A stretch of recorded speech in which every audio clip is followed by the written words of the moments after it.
સિંગણપુર 4 રસ્તાથી સીધા ગદાવાળા સર્કલ ની વચ્ચે આવેલું કંથરિયા ધામ હનુમાન મંદિર પૂર્ણિમા એટલે હનુમાન જયંતિ મહોત્સવનો ઉત્સવ. તો આપણે આવી ગયા છીએ કંથરિયા ધામ હનુમાન મંદિર કે જ્યાં આજે આપણે હનુમાન દાદાની પ્રતિમાના અને મંદિરના દર્શન કરીશું. તો સંપૂર્ણ વિડીયો નિહાળો. વિડીયો સારો લાગે તો લાઈક શેર કરી કોમેન્ટમાં જય શ્રી રામ લખવાનું ભૂલશો નહીં. અહીંયા બહેનો જો મહાદેવને જળ અભિષેક કરી રહ્યા છે. ત્યારબાદ આપણે મંદિરના પરિશ્રમમાંથી દાદર ચડી અને મંદિરના મુલાકાતે જઈએ.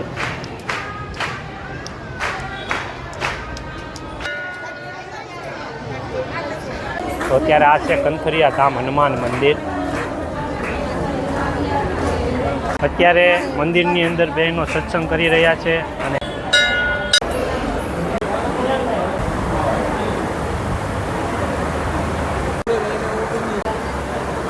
ચાલુ કરી મેં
અને પછી મૂછું નીકળી જાય,